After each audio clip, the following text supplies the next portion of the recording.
Hey guys, this is Issues with Toddy One Skip. I am Toddy One Skip. Welcome to Sunday, oh Sunday. Hey guys, seriously.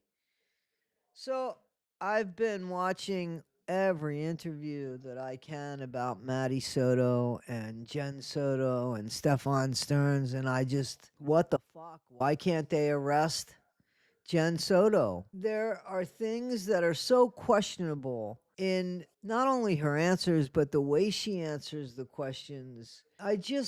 With every law that we have, how do we not have one that could get her in jail? Why is that being avoided with her having charges pressed against her? I keep saying, what more do you need to indict and actually find Stefan Stearns guilty of the crime? There are pictures of him and Maddie was only 13 when she passed. But there are pictures supposedly as early as 8, 9, 10 years old. That's questionable because he's been in her life since she was 8. I think that there's definitely photos of Maddie and him in very criminal behavior when she was at the most 10 years old. What is taking so long for Jenn Soto to pay the price of not protecting her daughter? Guys, first let me thank you guys. Number one, thank you guys, as always, for entrusting me with part of your day in saying we think Toddy's worth this much time in our day. So thank you for that, number one. Number two, I really want to thank Plunder, the docket, and Hughes, because they pitched in and they got the FOIAs for the Madeline Soto case. So, and the Stefan Stern, the Jenn Soto investigation. So thank you. Thank you so much to Hughes Investigates, to Plunder, and to the docket for pitching in and doing that. Grizzly True Crime, love their channel. Always a shout out to them. Get so much information from them. And Hidden True Crime has picked this up too now, and they're a great channel. They have a couple channels going on. She used to be a reporter, and her husband is a doctor, I believe, of psychology or something, and they cover a lot of the Mormon stories as well. But this is Hidden True Crime, so it's a really big channel, and they've picked up the Maddie Soto case as well. So that's good. That's good because it's getting a lot of publicity out there. Everybody is just so frustrated on why it is taking so long for Jenn Soto to be charged with anything, and why do they need her to help them with this case? What more do they need? They have pictures. Again, they have pictures. What more do they need so that we could take the kid gloves off with Jenn Soto? Guys, there's a few little excerpts of some videos that I want to show you, and then we'll go over them. All right, guys? So new evidence in the Madeline Soto case has been released. It's an interview with Jennifer Soto, Madeline's mother. And the interview took place on April 18th, 2024 at the state attorney's office. And so to put this in perspective, Maddie's body was discovered on March 1st. And at the time of this interview, while Stefan had been charged with 60 counts of crimes, no one had yet been charged in Maddie's death. So 6 days after this interview, though, with Jenn Soto, Stefan was charged with first-degree murder in Madeline's death, and he is now facing the death penalty. So things to note, at the very beginning of this interview, we learned that Jenn is with her attorney, and she appears for this interview due to an investigative subpoena. We also learned she has derivative use immunity. So in other words, Jennifer was compelled to be there by the subpoena and has this derivative use immunity, which allows us to understand one possible reason why she hasn't faced any charges. However, keep in mind that derivative use immunity differs from total immunity, and it does not mean that Jenn can never be charged. Rather, it means that what Jenn states in this interview can't be used against her in court, but if the government has other evidence of a crime, she could still be prosecuted. At the time of this recording, Jenn Soto has not been charged with any crime. Let's take a listen to the interview. Good morning. We are at the State Attorney's Office in Kissimmee. It's 8:57 a.m. It is April 18th, 2024. I'm William J. I am the Division Chief for the Homicide Unit. With me is Danielle Pinnell, also from the Homicide Unit in Kissimmee. Can the detectives identify themselves? Detective Mark Morris. Detective Kyle Smallwood. And with us is Jennifer Soto. with your attorney, Matthew Hughes. All right, we went over some things before we went on the record and told you had the opportunity to ask any questions that you need to ask. If you need a break to consult with your attorney, that is absolutely fine. We'll all step out of the room, turn off your recorders, and let you exercise your constitutional right to have counsel. There's no problem with that. There's water fountains here, there's restrooms. I don't know if you're a smoker or not, but like if you get desperate, we can make an outside break time, but we are kind of under time constraints. With that all said, would you raise your right hand, please? Do you swear or affirm to tell the truth, the whole truth, and nothing but the truth? Yes. Okay, thank you. All right, this is an investigative subpoena, so you've been compelled to be here. And in our country, under the 5th Amendment and 14th Amendment, as applied to you under the Florida Constitution as well, you cannot be forced to incriminate yourself. So anything you say today can't and won't be used against you unless you just don't tell us the truth. And I've already explained to your attorney, Mr. Bark, whether or not you've made any inconsistent statements in the past, that is dirt under the bridge, and either a misdemeanor was committed or it wasn't, but we're not going to be using that as a basis of some sort of perjury by false statements, because those other charges wouldn't be perjury anyways. So, guys, what they're saying right there is that, Jen, if you lied in the past, we're going to forget about that. So let's wipe the slate clean and tell us what's going on. Tell us, what do you know? And whatever was said before, we're not going to hold against you. It's as if we never heard it. So perjury, she's not going to be in trouble for that. She's not going to be in trouble for wasting taxpayers' money if she gave the wrong information. She's not going to get in trouble for covering for somebody. She's not going to be in trouble for anything she might have said or done in the past. The only thing she's going to be in trouble for now is if she lies with this investigation and if they find things outside the source of what she says today. So, if they find out things independently and it isn't something that she gives them information on, they could still charge her, or they could. It's so unbelievable that it's ridiculous, because some of the things that come out of her mouth, and now mind you, they've already found Maddie. Like, there is still nothing in her voice. There is just nothing there. Let's just go on. So the most important thing today is to tell the truth. I also explained derivative use immunity, which means if you said that there was a gun, and obviously there's no gun in this case, buried in your attorney's yard, we couldn't go dig up that gun if he told us that, oh yeah, there's the gun that was used is right there. We wouldn't be able to do that. We would have to show that we learned all those things independently from this interview. Okay? Do you have any questions? All right, so let's get started. Before you start, let me just make sure we're clear on the record. Off the record, we had discussed our position on the concerns we have. Ms. Soto was interrogated by law enforcement previously. She was under a tremendous amount of duress and stress, being that her child was missing and then she was informed was found deceased. There's been media hysteria about this. There's been people asking for her to be prosecuted, tarred, feathered, executed. And so with that said, we have the concerns you brought up about if there's something said inconsistent today, not being used against her for filing a false police report. All right, so for example, if she said something that was false then, and we have no idea that it was false now before this interview, but she comes in and admits that it was false today, we can't use these statements or that admission that it was false against her, just like we couldn't use anything else against her from this interview. Okay? All right. Let's make sure that we protect the mom that didn't protect the daughter and that actually gave the daughter up. Because, I mean, we hear things, and I'm not trying to do spoiler alerts. I'm late to the table with this, because this isn't the only case that I've been going over, and these other channels that I mentioned have done some really deep dives into this, so I highly recommend those channels. But this is for the people that, if this case doesn't interest you, you go on. If this case does interest you, it tells you a little bit about the case, so that when you listen to somebody else's broadcast or channel, you'll know who the players are. So Maddie Soto was a couple days older than her 13th birthday, which she celebrated the day before she was unalived, if she didn't pass the night of that. The person charged with that is a man named Stefan Stearns, who was the mom's boyfriend type roommate.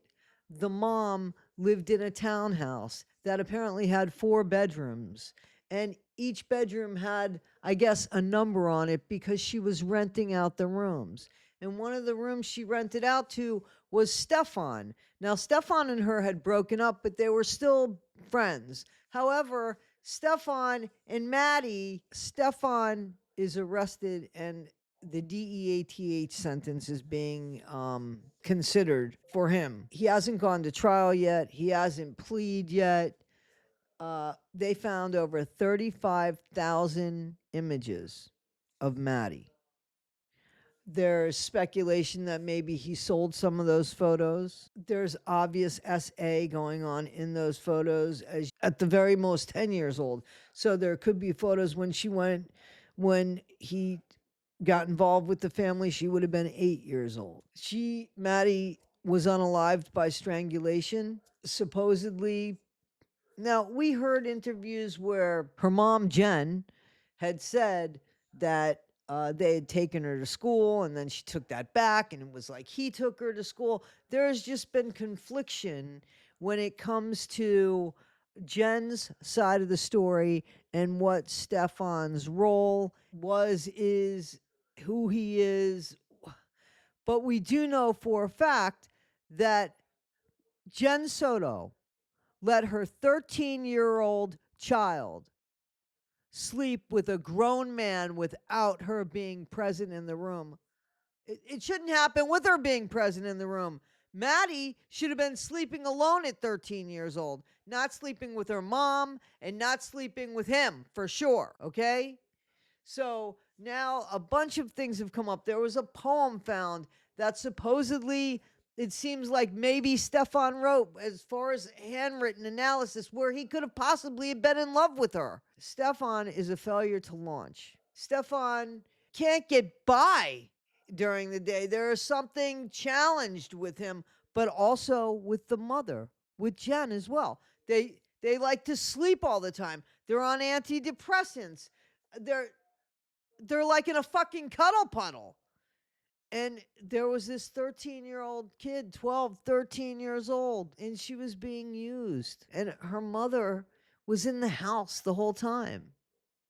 And now there are things that have come up where the mom makes statements that to Stefan in text messages where Maddie doesn't sleep with me anymore. I have no control over that. The fuck does that mean? How could that possibly be a good thing? And how is this mother? My thing is, how is this mother walking the streets and sucking the same free oxygen that we are? Why isn't she behind bars for anything less than neglect, child endangerment? Why do we need her to help seal the fate of Stefan? Why? That's what I don't understand. Why is she still walking around? That's my big deal here. Let's listen to, some more and let's see. Let's just see. So if Stefan says something like Maddie's building her nest and getting settled in, would that, do you mean like her stuff is part of this nest, or what do you think that would mean, if you know? I'm not sure. Okay. Do you recall getting that text from Stefan that night, that Maddie had settled into her nest for the night? I don't remember the text now. Okay. My understanding was that at some point you told them it was time to go to bed. Yeah. Do you recall about what time that was? Around 11 o'clock. So that's consistent with getting home at 10:30, having this half-hour discussion, and eating your pub sub? Is that a yes? Yes. All right. Do they comply with your wishes to go upstairs when you say that at about 11 o'clock? Yes, they do. Is there any further communication between either you and Madeline or you and Stefan about, all right, kids, time to go to bed, anything like that? Or was that the last you had heard from either one of them that night? Guys, you do realize that there's a problem with that sentence, right? Because he's 37 years old.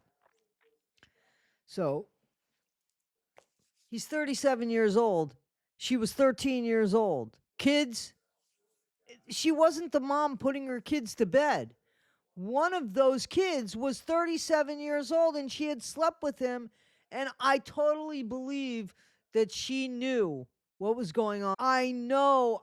How do you not know? How do you not know? When they're doing this investigation, and I implore you to listen to the whole thing, whichever channel you watch it from, to get the entire interview. At one point, they go over Maddie's menstrual cycle, and it seems like Maddie missed the menstrual cycle. So I did a very little bit of research, a very little bit. And I found this, video. This video's much earlier. This is from, what is it, April, May, June? This is from a few months ago. Also, I read that a friend of Madeline's at her school mentioned that she had confided in them that she had missed her period and that this was something that she was worried about. Like I said, it hasn't been confirmed 100% if she was pregnant at the time of her being unalive, but that friend that had said that basically said that Madeline told them that she had missed her period that past month before she had gone missing and subsequently been unalived by her mom's boyfriend. So honestly, like I said, I don't know 100% if she was pregnant, but That'd have been the thing that made the end the end. And then who was the one that pushed the button on that one? Who's the one that pulled the trigger on that one? Because it seems in the interview that Jenn knew that Maddie missed a cycle, and because they talk about it. But according to her, it didn't seem to be such a big deal because that happened before. I don't know. Where he started telling me that he was going to go back out to run a few more errands in a little bit down 182, and he gave me the name of a few stores that he might stop at. And I'm like, okay. I asked him if he wanted to meet me at my house by 2:30 so that we can go pick up Maddie from school together. And he said, yeah, he'll be back by 2:30. I said, okay. So was that the plan, to get her together, or was it ever discussed that he would get her alone? The plan was for us to get her together. Okay. All right. And so does he leave before you leave? Actually, before this, while we were still discussing, while we were having the conversation in my room, he did mention at one point, while he was sitting there, that he had to reboot his phone, or that he had to update his phone. And what was it? He had to update his phone. So I told him, stop avoiding it, do it. Like, it's updates take a while, like, do it. And while he was updating his phone, he said, I don't know what I did, but I just factory reset my phone. And I said, that's weird. I didn't know that you could do that. He said, yeah, a button popped up and I pressed it and it just reset my entire phone. And I'm like, oh, that sucks. Do you remember that statement when he said that he had reset his phone by accident? He did something and he reset his phone by accident. Do you remember that statement? Doesn't that sound rehearsed? I mean, like, she makes a point of mentioning that. And they can't hold that against her, right?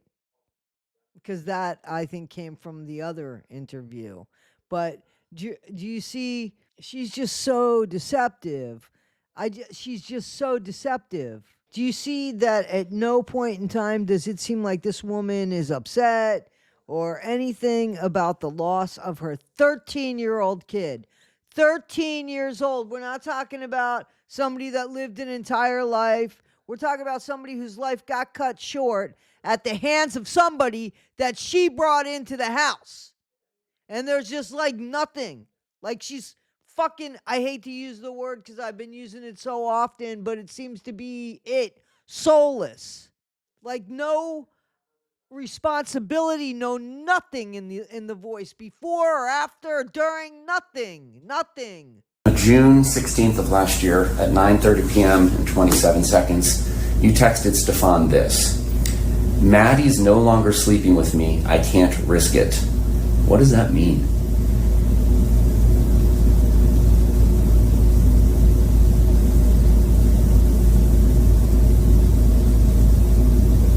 I have no idea.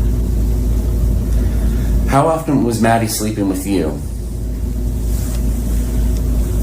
Often, all the time. Well, you keep on saying often versus all the time. Was it 100% of the time or not 100% of the time? If she wasn't with my mom and she was with me, then yeah, she was sleeping with me. Okay. And if she's at mom, she's 100% of the time sleeping with mom? Your mom? With my mom, or she does have. So that's a weird thing to say, no? I can't imagine why you would say something like that. And funnier, how you could forget something like that. And you could hear by the tone of the detective or the interrogator or whatever, the interviewer, whatever, that he just wants to right in the head. You know what I mean? That's what I want to do. There's just such neglect all the way around. I can't imagine why in the world you would say to somebody, I have no control over that anymore. She doesn't sleep with me. I don't have a say about that. Like, why would even, you know? But then, along those lines of neglect and just, I don't even know what world this is where you let somebody medicate your kid. So then there becomes an issue of, was the kid over medicated, and was the kid over medicated and then also given something else? And Jenn, she doesn't fucking know. Jenn does not know. She is not the person to be answering questions because conveniently she forgets things. And she's like, she's dumber than a nail that you would punch with a hammer to hang a painting. That's what she is. The one morning Maddie wouldn't wake up and get ready for school, and she was just out of it.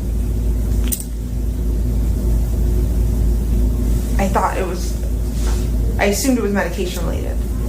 But I didn't realize, I'm like, did this one medication hit her too hard because we gave it to her late? I called poison control. I needed to see what would happen.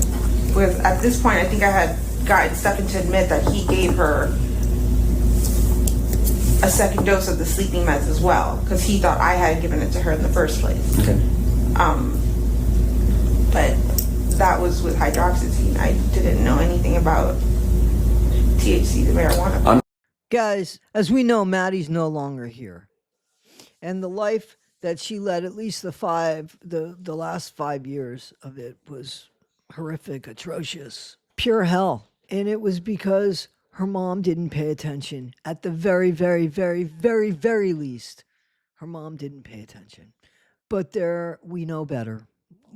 We know that her mom didn't care. Her mom didn't care enough to act on anything. It was more important for her mom to get a good night's sleep than to have her daughter's safety considered. And that alone is a crime. So I don't understand why Jenn Soto is breathing air that we are. I don't understand why she's not looking at the most dullish green, piss-colored walls and the stench of other people's body odor. I just don't understand why she's not incarcerated and why she's as free as everybody else in Florida. I just don't get it. Guys, this is Issues with Toddy One Skip. Be better today than you were yesterday, not half as good as you'll be tomorrow. And guys, if you see something, say something. If you think something, investigate something. All right, guys, thanks.